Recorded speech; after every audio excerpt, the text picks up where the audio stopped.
have made ROCCAT actually look significantly better. Following up, of course, is the Elise ban. No surprises there, as it has been maintaining the high ban priority. And G2 actually decide not to take any chances and do not give Pride Stalker the chance to lock Rengar. And I think it's an interesting one that the Rengar gets banned here, because we've seen ROCCAT picking the Kha'Zix, and I actually think Kha'Zix is a little more consistent than the Rengar. Zac likely has to be taken away here, but then it leaves Cho'Gath available. You've got, they left it open. Leaving both of them to go through. Shen has been a decent pick up in the top lane. Expect hasn't been playing it through the summer split. Wonder whether that's something behind closed doors that we haven't seen too much from out of G2 specifically, but it's that so many power picks come through. All right, so the Zac gets locked in for Trick, and now this has left open that Cho'Gath. Does it get picked here? Do ROCCAT decide to go in a completely different direction, though? A lot of fun hovers, but we don't talk about those. No, I do kind of want to touch on the Braum that is available, and with Rakan and Thresh banned away, I think those are two big picks. But look, you've given the S-tier jungler over to Trick now. He should be able to have a mammoth performance on this Zac. Everybody that gets their hands on Zac tends to just take over the game completely. Yeah, that could definitely be a thorn in ROCCAT's side as they locked the Gragas. They also followed up with the Kalista, emphasizing the AD carry, and on the other side, G2 locked their bottom lane. It's going to be a purple pair with Alistar and Tristana.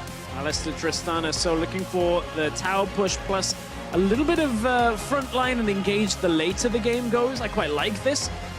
Interestingly enough, the first time these two met each other was on the substitute lineup, and we actually had the Xayah Rakan come out for the first time.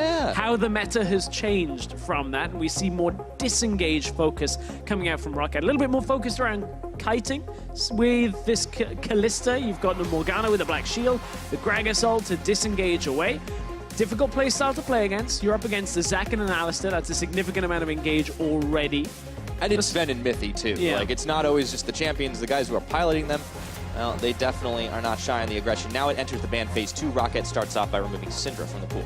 Yeah, Syndra taken away. Likely to see the Orianna go as well. Betsy is the one that's been played a lot of that Syndra recently, so interested to see ROCCAT not opting for that as a first pick. Maybe you want to give Betsy the counter matchup. Now the Gnar is banned out, and it's something that we've actually pinpointed as a champion that often gets left open, but both of these top laners do enjoy playing it. Well, I think Gnar is actually one of the strongest top laners right now on 715 anyway. Once you get out of the ban phase especially, he does have bad matchups, but it's difficult to exploit, and he can do very well out in the side lane. The reason I talk about it so much is, as you said, Faxi typically the one that is playing the Gnar, but he's had it banned away so many times that rarely does he ever get his hands on it anymore, and that's why G2 have taken it away. Yeah, kind of sucks. Doesn't get to hop into the Faxi taxi for this game, as now there is a Nasus ban. And Nasus did receive some buffs. We thought we might see it, but not this game. Take into account the Nasus buffs, the armor shredding that comes through on his E, the cooldown on his Q reduced while you're ulting, can be a very frustrating champion. And now here's one that I wasn't actually expecting to see too much more of, Renekton coming out for Faxi. I think Renekton has had so much of his emphasis reduced. Unless you actually camp him and get him so significantly ahead, a Jarvan might come out here for G2. Maybe even see something like a Cho'Gath that comes through. It hasn't been banned away. Like these matchups that can do okay and just survive the first 10 minutes of the game, and suddenly they're not in that much trouble. Yeah, just survive it out. And speaking of surviving it out, G2 blocked for the lane in the mid. It's going to be Perks going back on the Lucian. And they take the Rumble, so it looks like fair amount of team fight here. Yeah, and Rumble's another pick that I didn't even mention that can be played against Renekton. Not every top laner is playing Rumble at the moment, but it is certainly still very high priority pick.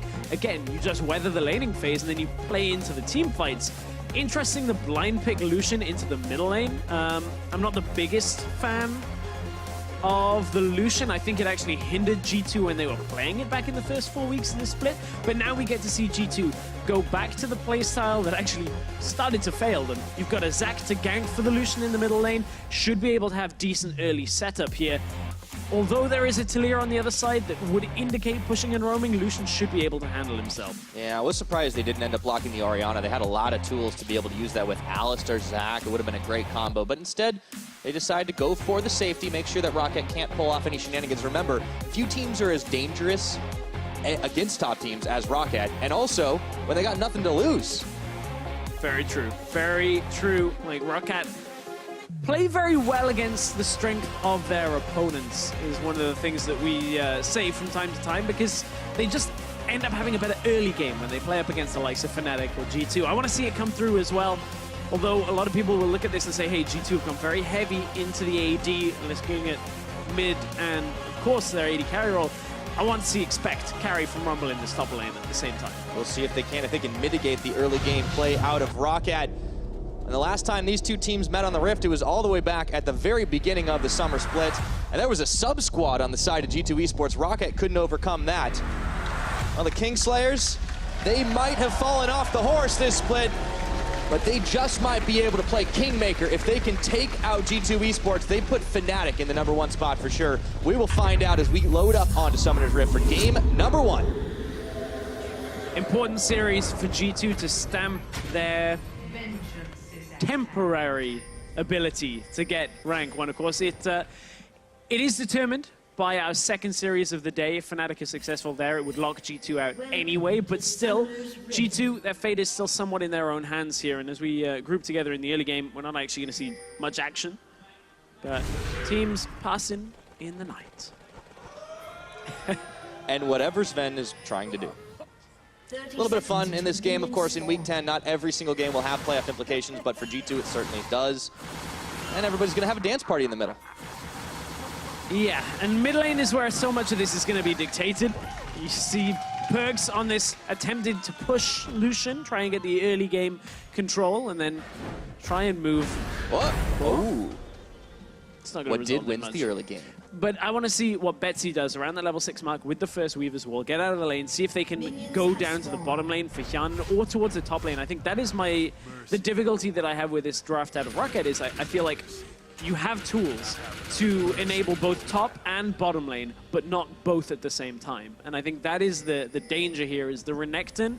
We've seen that Renekton can end up falling off. We've also seen that if you don't give emphasis over to Hyun and Wadid, a bot lane like Sven and Mythi are going to start taking control once they weather the early laning phase. I expect Hyanan and Wadid to take over for the first 10 minutes of this game. All right, well, we'll see if that prediction comes through, but I guess the question then becomes, where does Pride Stalker need to go and focus his early attention before Betsy can start getting those roams out to assist him? I feel like topside is a likely place for that, as we see the trade. So when Sven in this bottom lane has that bomb available, he'll just throw it onto Wadid or Hyanan if he can. In a cannon wave, normally you'll put it on the cannon to try and push the lane. But the problem is, Morgana has so much binding, the damage, the shield that comes through, that Sven, in prolonged trades, once that explosive charge is gone, actually will end up losing these exchanges. And he's going to rely on some of the heals coming out of Mythi's passive to try and weather that early phase. Yeah, and he's mindful of that potential as well, because you see he's gone for the Doran shield start, wants to make sure he can sustain through a lot of it. Of course, we used to see this always on AD carries for some time, but there were a few changes, meaning you can't quite buy the same amount of potions as you could before to couple up with that shield. So Sven's playing it out very safe. It seems like that's the whole strategy for G2, though, is it's all about lane survival, because they know they have better macro in the later stages of the game. Yeah, very rarely do you pick Alistar and go, we're going to win the lane!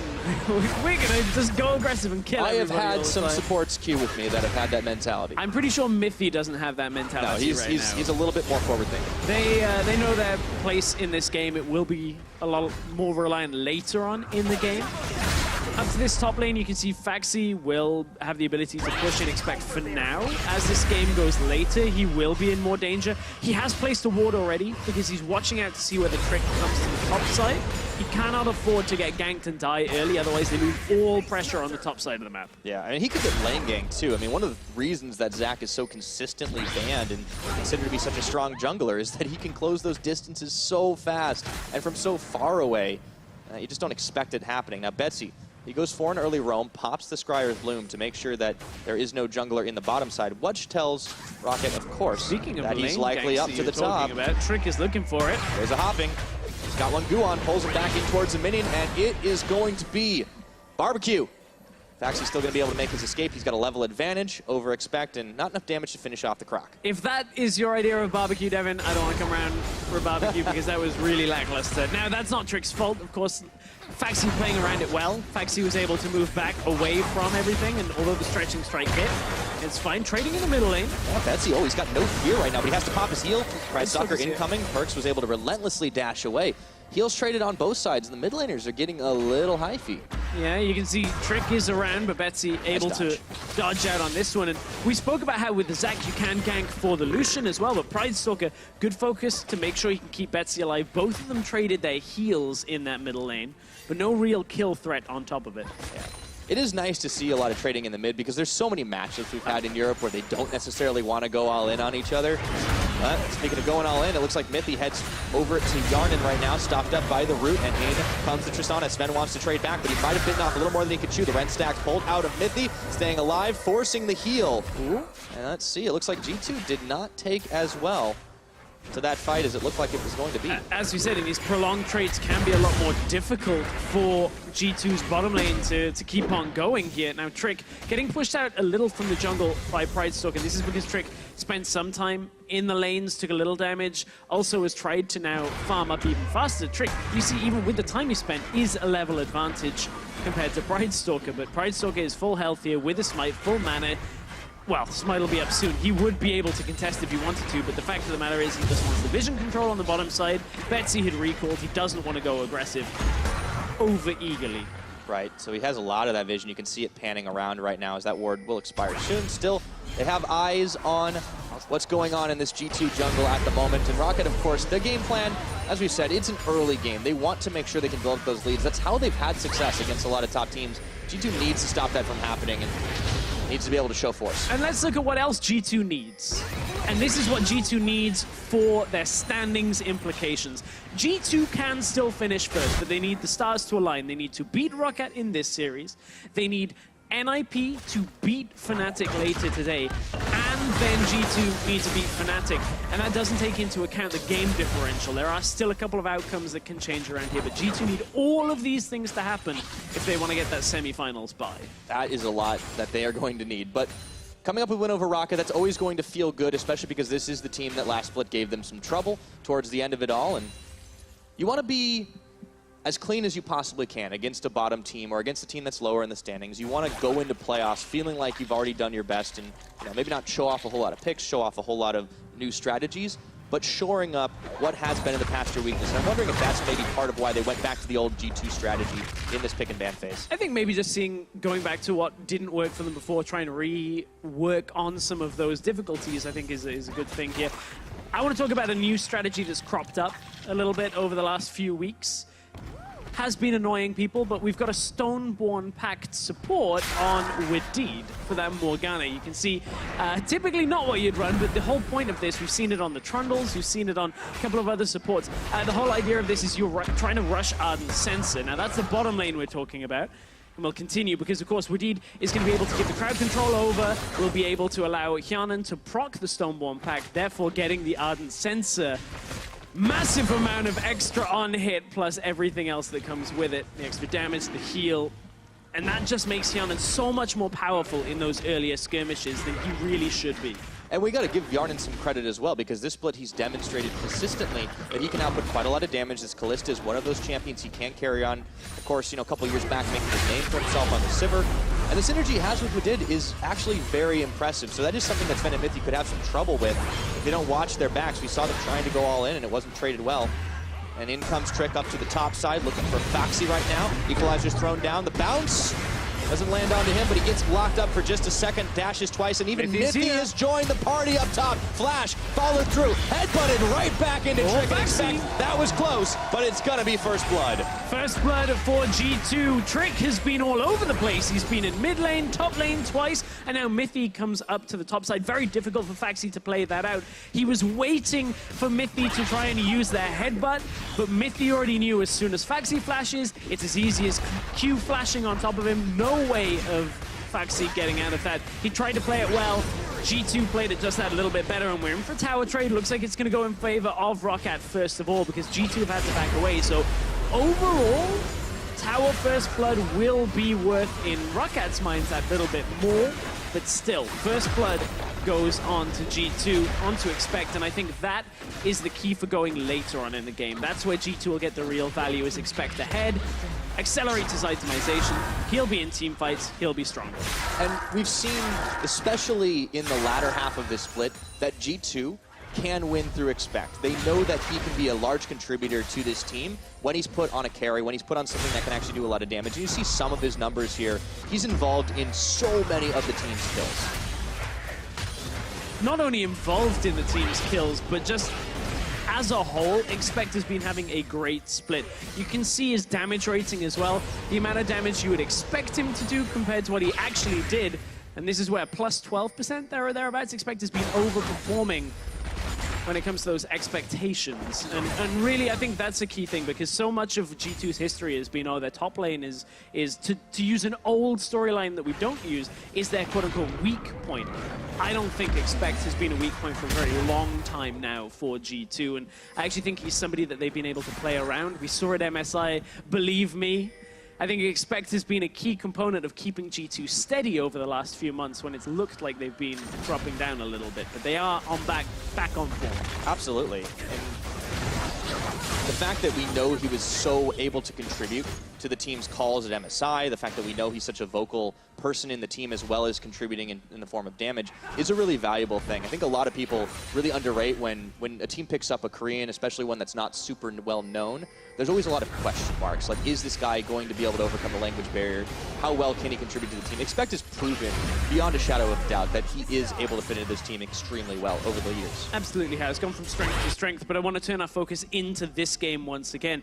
Look at the bottom lane 80 carries. Sven, Hjanen, their CS difference. Sven is starting to catch up because he had some time out on the side lane while Hjanen wasn't farming, but look at the amount of farm Hjanen will get in response to this big wave pushing in. It'll re-establish the difference. Now, we said we expect Hjanen and Widdy to be doing well in the early game. We also expect Sven and Mithy not to be playing for the early game. That's one of the whole reasons why G2 moved towards the top side and pushed the tower down. ROCCAT now have to find a way to get Hjanen into this game. I expect when that Ardent Sensor comes through for Wadid, plus the Blade of the Ruined King, ROCCAT will actually look to fight. Early on, they'll have the Renekton, they'll have the Talia, they'll try and find a Perks or a Sven caught out and go for a skirmish when G2 aren't ready to react. And G2 have to know this too, right? Like, they've definitely been able to read this team well. Picking very safe laners. The Lucian, preferenced over the Orianna, giving up a little bit of that late game damage so they have a very safe laner that has some self-heal. But Tristana, much the same way with the rocket jump. So Sven feels like he can definitely push up a little deeper right now. Of course, Mithy is there to have his back. And yeah, it's good that you point out a lot of the CS differential and how much gold that should result in, because the gold is actually bang on even right now. ROCCAT got first tower blood. You got to wonder, where is that difference starting to come from now? You take a look across the board, and to be honest, it does look like it's up in the top lane. Expect outperforming Foxy. He got that first blood as well. That attributes to some of this gold lead. Now, I want to look at, again, what G2 have done since this tower first blood to actually slow ROCCAT down. We know ROCCAT will be looking for an engage, and look at the vision control through topside. Yes, it gives G2 the Rift Herald, but it also denies ROCCAT's ability to engage. The reason they're focused topside is because Hjanen and Wadid will never be on the bottom side. There is no objective to take, and they know that Lucian, Perks, in the middle lane can clear the wave with his ultimate, with his early game presence. So what it means is G2 just say, okay, we want topside. We've now taken Rift Herald. There's nothing up here for ROCCAT to take. All they can do is try and make a player on top tower or on mid tower, and we can see them coming. We should be able to react to it in time. And it's clean, right? If you're able to execute this, you can shut down what can be an early game powerhouse very easily. And you can see that, again, it's all itemization towards that end. Obviously, the champion choices affect this much. First goes in, Blade of the Ruined King popped. Ooh, looks for a couple double taps, forces out the heal. Colin comes in, Perks, he needs a few more shots, but he won't get it. Trick was waiting in the wings instead. They will just go for the Rift Herald. Betsy is very, very low here, and Pridestalker is coming in for some relief. Yeah, ROCCAT are all coming down as well, so as good as G2 are trying to push this advantage by chunking down Betsy, ROCCAT actually were reacting to it in time. G2 will take a consolation prize of looking towards the dragon here. Typically what teams would do is make that play onto Betsy, try and kill him. If you don't kill him, you back away for maybe 20 seconds maximum, then go back in for the Rift Herald on the next wave. The difficulty is Trick was already there, Mithy was already roaming down, so G2 actually anticipated that they'd get more of that play, and now they're back to relying on this Lucian to just push the tower with a little assistance from Trick when it comes to that wave after wave after wave. But that is difficult. To weather through a Talia is almost not going to happen. Yeah, but as long as Betsy is locked up here trying to hold onto the wave, it means he can't really make a whole lot of plays up in the top, down in the bottom. And it does seem like unless ROCCAT start changing their game plan, they're going to be stymied this game. For now, at least. We need to see one of those big skirmishes. We've only had the 1 kill so far. Does that count as a big skirmish? There was like 3 people up top for G2. That's why I said Stealth Cow coming out of nowhere. Nope, that's not a big skirmish. All if right. you put the CGI budget of a big film on that, that would be like one of those minor scenes where there's one guy, they go and zoom in on that. Not a full-fledged battle.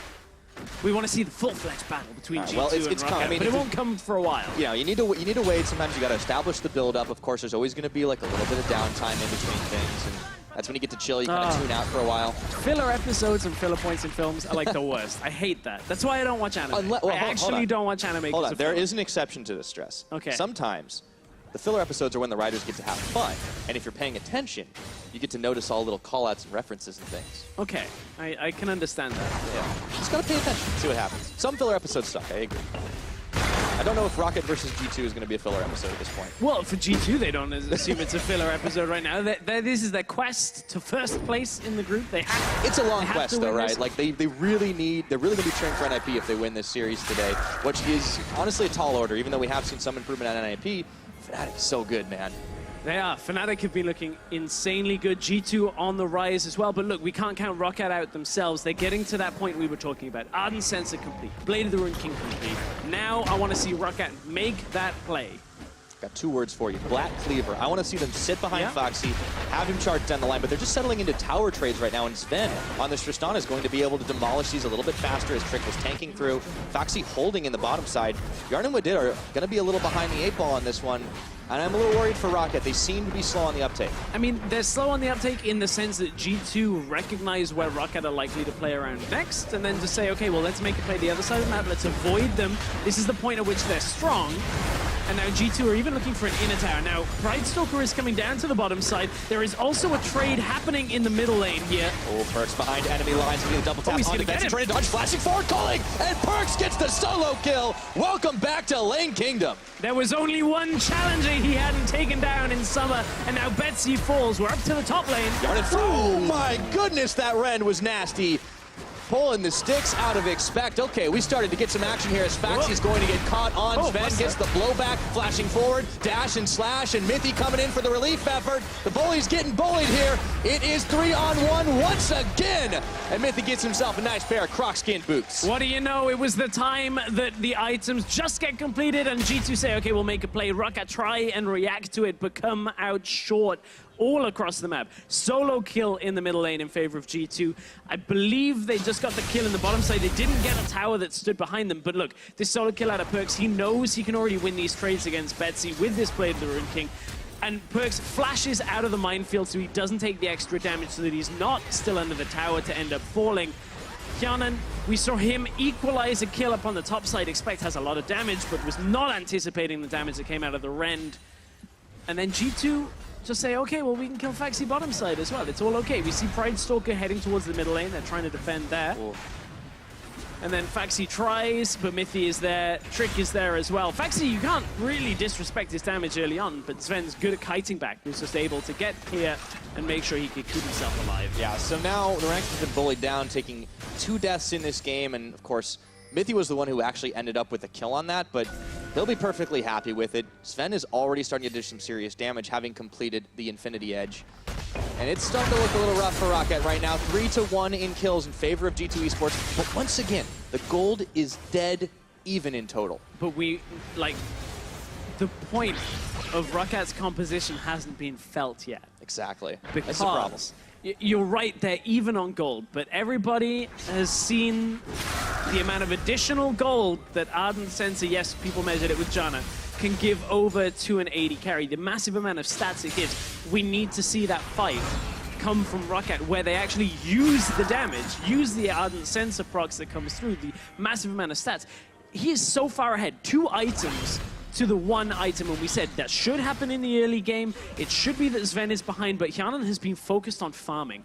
ROCCAT have given the farm to Hjanan, and he is in a very strong position, so we cannot underestimate that despite the fact G2 have come out ahead in the last 2 skirmishes, the ROCCAT are just going to go quietly into the night now. Yeah, and also ROCCAT are very, very fixated on giving Hjanan the opportunity to carry. You can see some defensive items being picked up. Pridestalker completes a Knight's Vow, presumably to give him that extra bit of protection. So I want to see where they decide to send him. Obviously, in 30 seconds, Baron will be a reality. And normally we don't talk about Baron at a 20-minute mark, but when there's a Callista on one team, that's another story.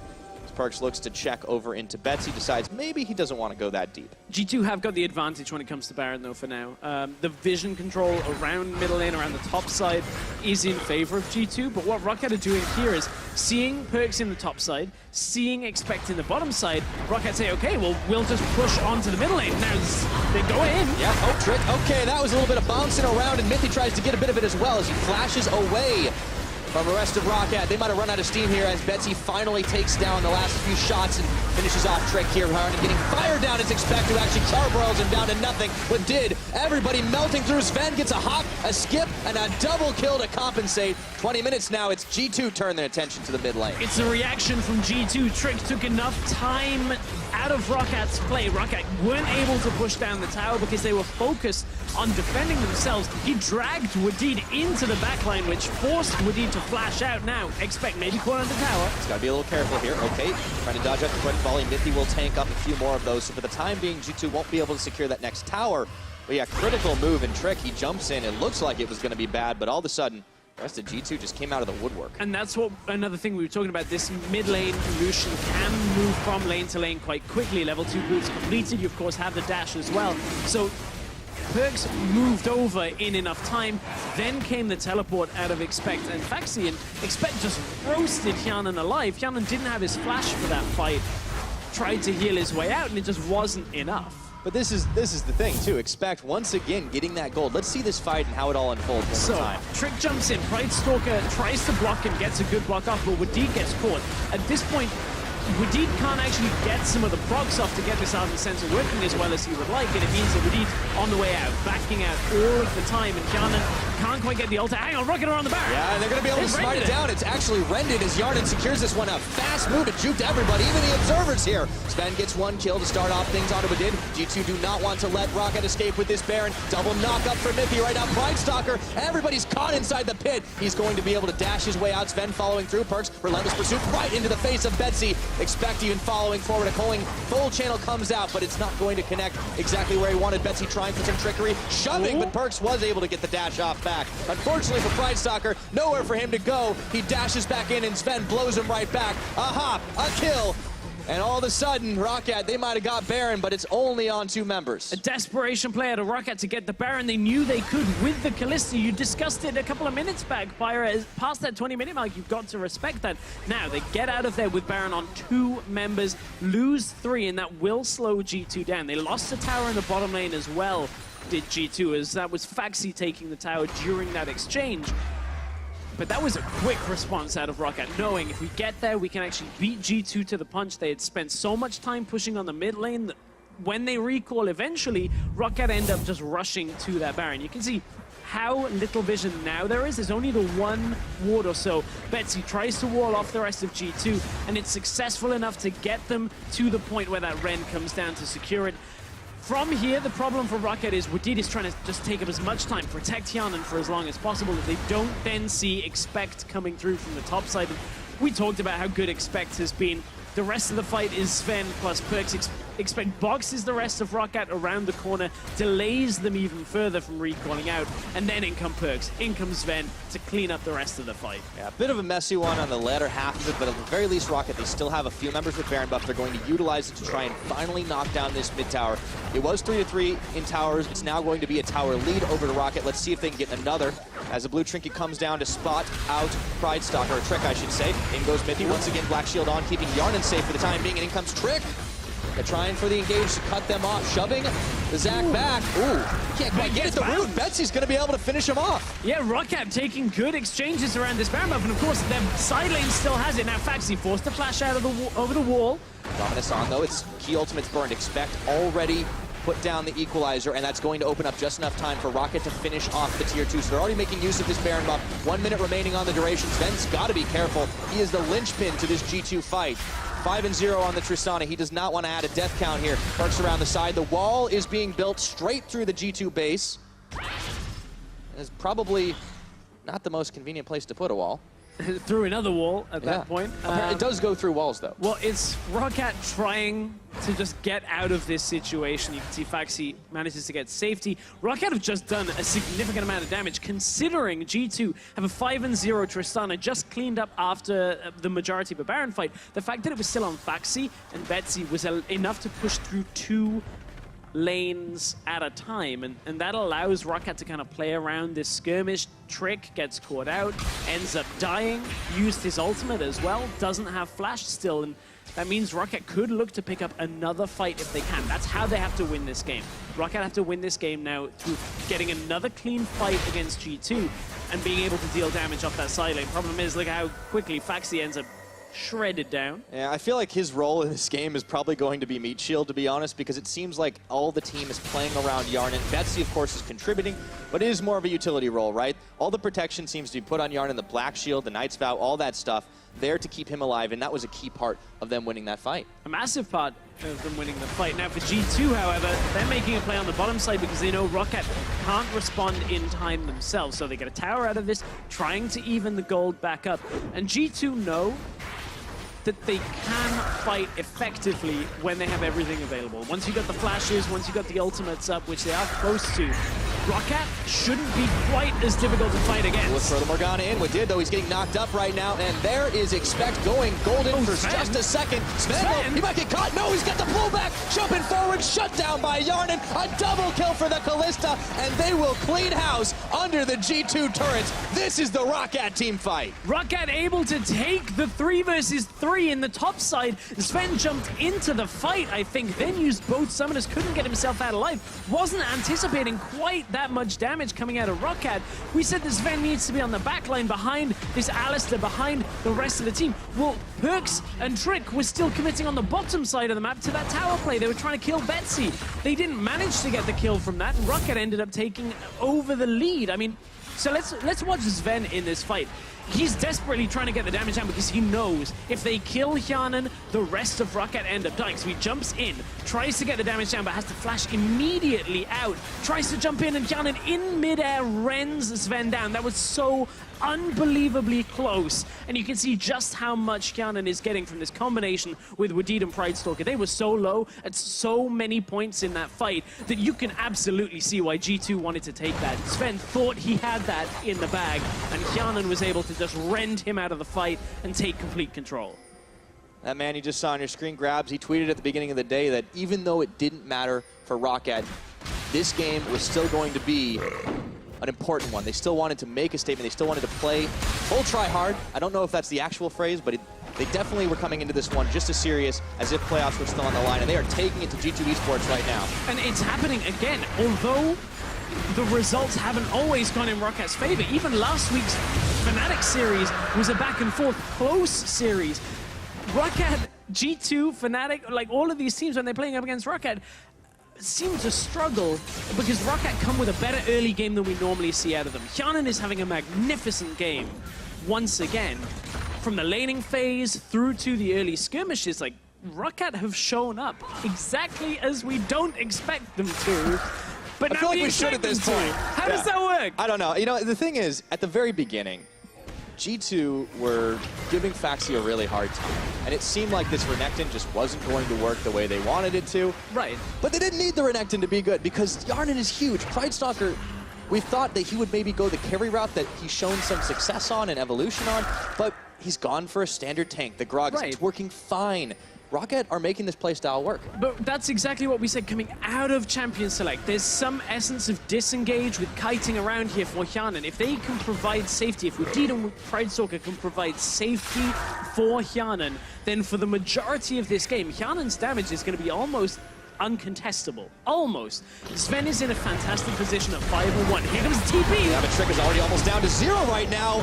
Oh boy, Redemption. I don't know if you will be redeemed. Perks does finish off Faxi, but Yarnan does the same thing to Expect. Trick leading incredibly low as Yarnin looks to throw in the Morgana. Instead, they find Mithy. Point blank, dark binding around the backside is Perks, but it's Pridestalker tanking up the full channel of the calling. In comes Betsy, throws a couple of rocks, but now it looks like G2 have the damage. Pridestalker turns back in again. They find Sven to lead him out of the fight, and that could be the difference maker. Perks is isolated. Mithy says, sorry, bro, I am out of here, and ROCCAT win a huge fight. Pridestalker and Wadid play bodyguard for Hyanan, one on either side, and as soon as a threat steps up from G2, ROCCAT turn around and just deal with it instantly. They find Sven again in a fight, and for only the second time they kill him, but that might be enough to end the game. Death timer still ticking right now, 20 seconds on that Tristana, and ROCCAT show no signs of stopping. Will actually quit while they're ahead, and there is a Baron.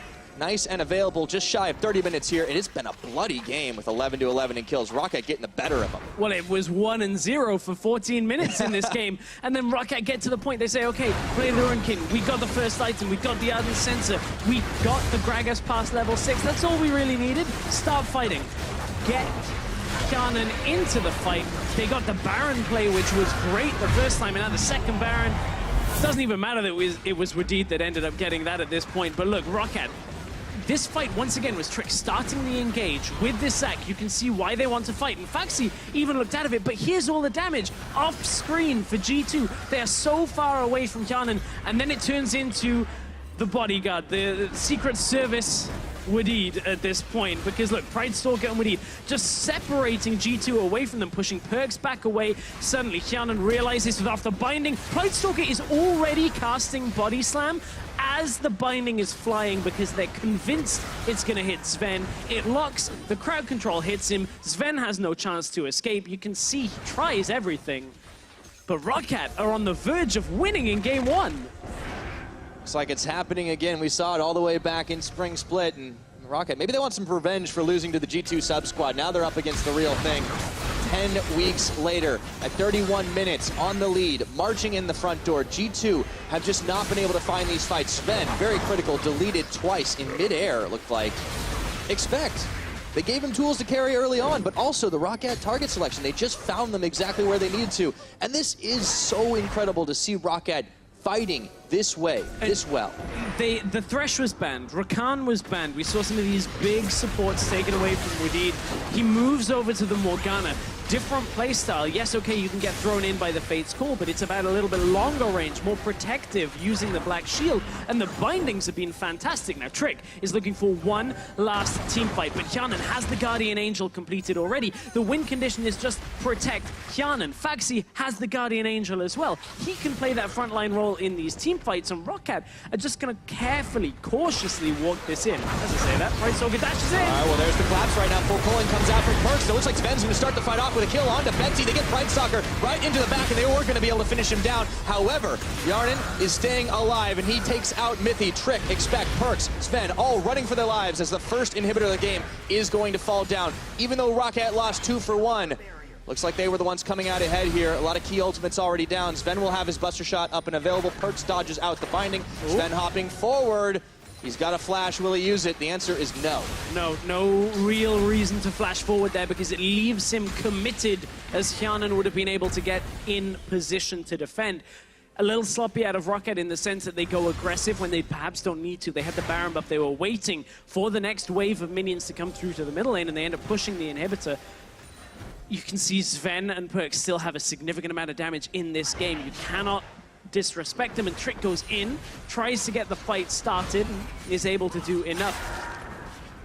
It's a very difficult fight to get to work for G2. They need the engage, otherwise ROCCAT will just push him with the Baron buff, but they also need to somehow find a Kalista that has the GA, has a Morgana, a Gragas, a frontline with the Renekton. Like, even Betsy, when you look at the seismic shove, the minefield is doing a significant amount of damage and defensive work for Hyanan. Yeah, I mean, it doesn't matter how many metas and years you go through in League of Legends. Protect the AD carry tends to work a lot of the time if you're able to execute it. And right now, ROCCAT are definitely showing that off. Now, Sven, critically, he stayed alive in that last fight, and I think that was a big difference maker as well. So they are very important players in this game right now. Expect is also pretty important, but I haven't seen his impact since the mid game, in all honesty. I feel like he's not been in the right position. more often than not. Expect has been able to get a couple of equalizers through, has done good damage in the team fights as well. It's difficult, though, when you're trying to find the likes of a Kalista in the backline, where you're trying to hop through, and you've got to keep them at arm's range, though, because that Kalista will shred right through you at the same time.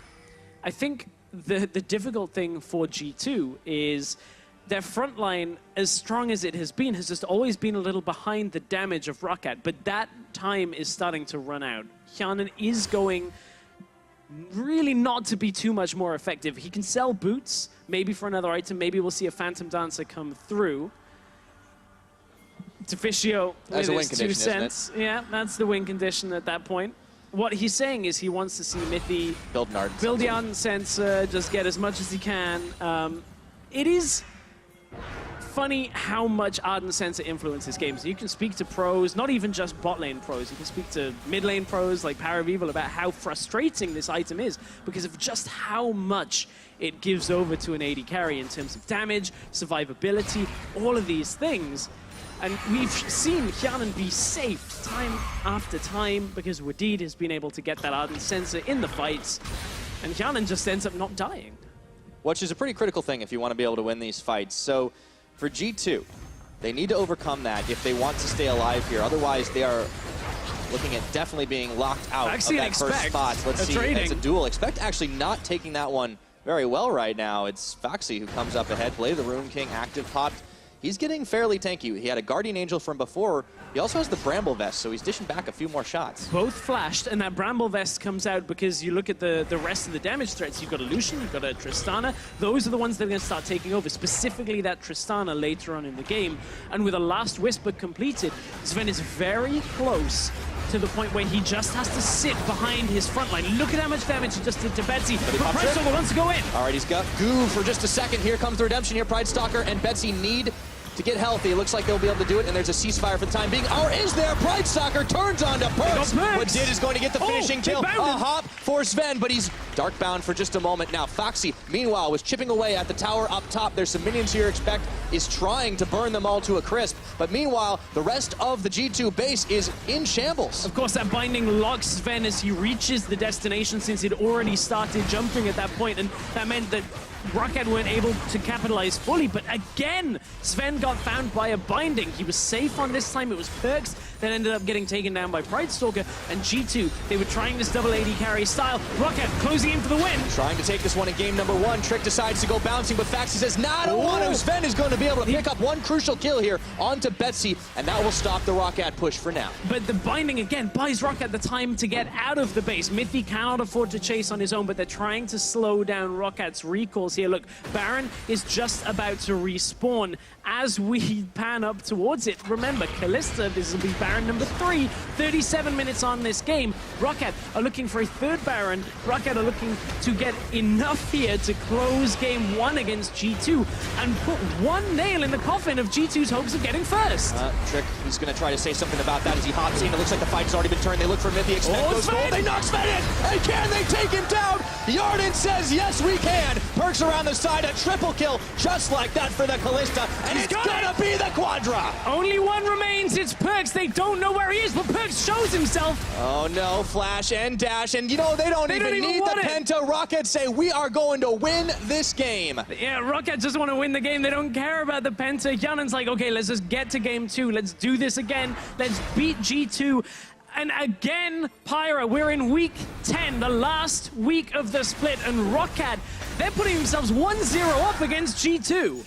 Oh, it's 38 minutes of redemption comes in, and it feels like redemption for ROCCAT. They may not be going to playoffs right now, but they are certainly starting to put a damper on G2's dreams.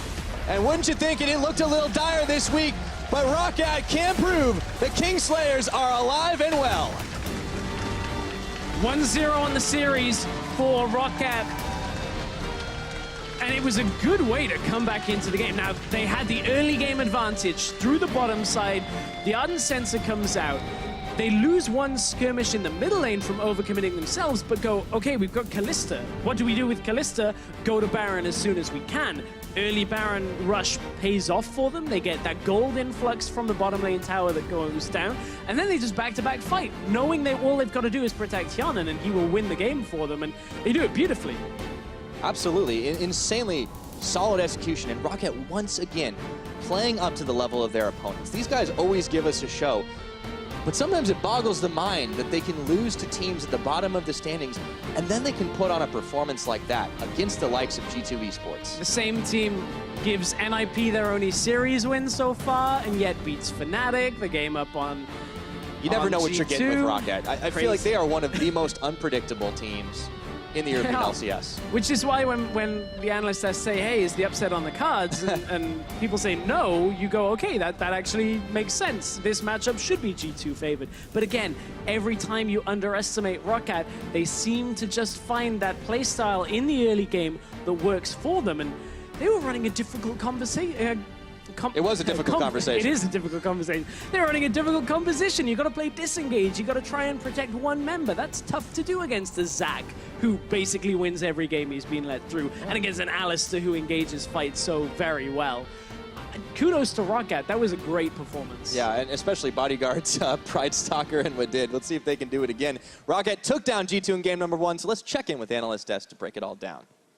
Thank you very much, Pyra. I do want to break down exactly how ROCCAT did it, because this wasn't a cheese victory or anything. This was very well played. Before we get to that, though, I asked Venius if the upset was on the cards. A very resounding no, and I don't think you were wrong in that prediction. But damn, you were wrong. I was wrong. It seems that Jaime Lannister has been reborn in the form of ROCCAT. The Kingslayers remain true to their title as they get a pretty convincing win against G2. Yeah, before we get to our replays, I want to update you guys on the race for first place in Group A. Now, we said beforehand, G2 has to win versus ROCCAT to keep that dream alive. However, even with dropping this single game, G2 is in dire straits, because this now means that Fnatic has to lose 0-2 to NIP.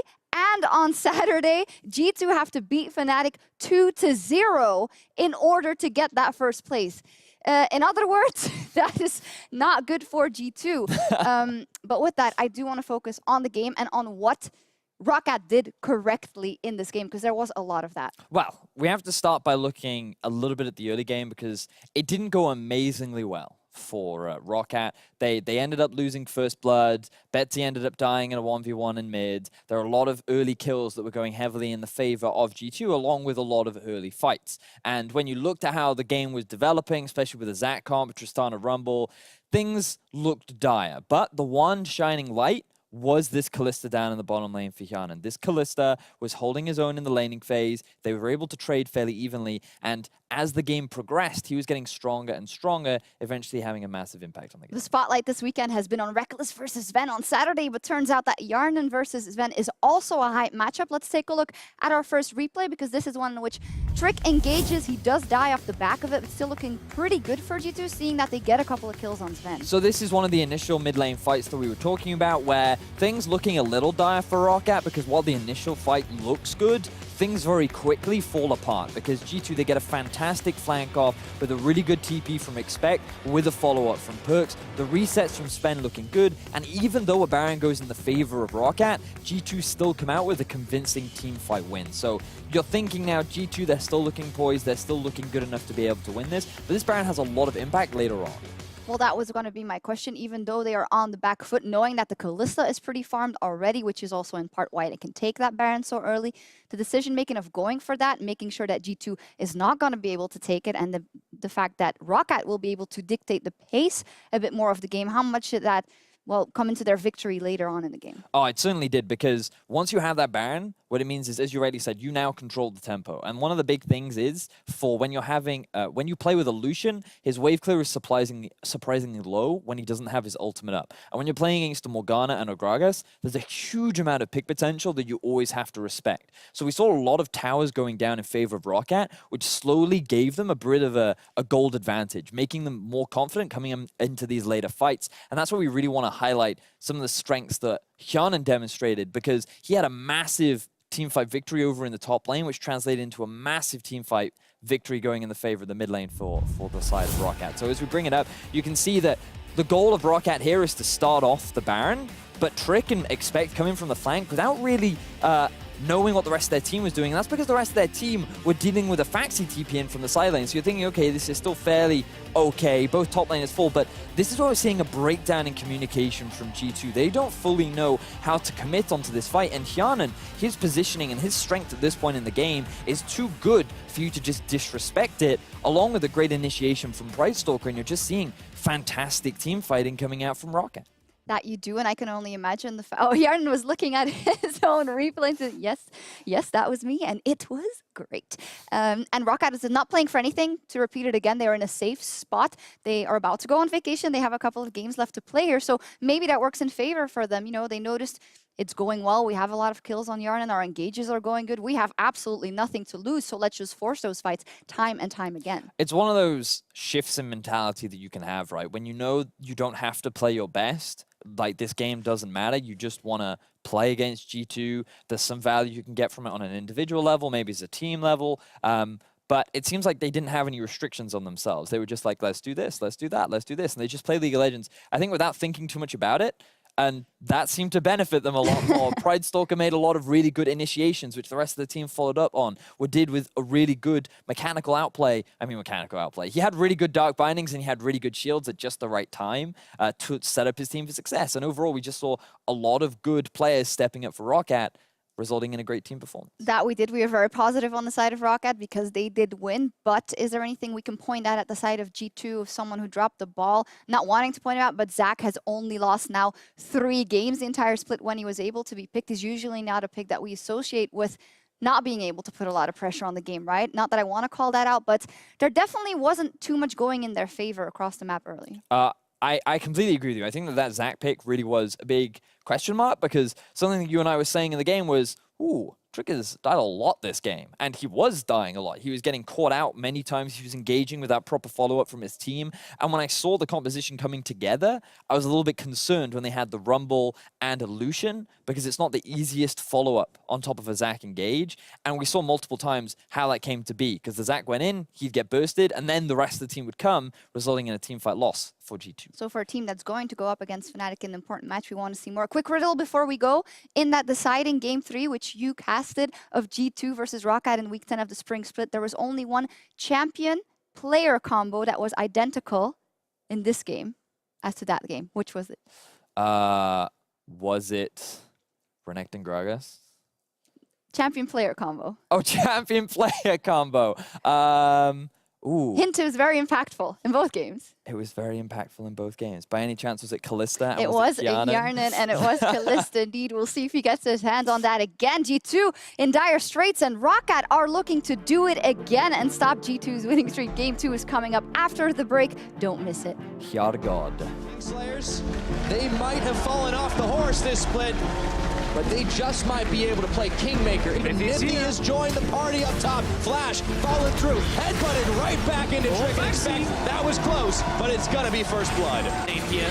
Perks behind enemy lines, getting a double tap on defense. Trying to dodge, flashing forward, calling, and Perks gets the solo kill. Welcome back to Lane Kingdom. Yeah, by the way. Yeah, we can win 2v2 now. Yeah. There's someone.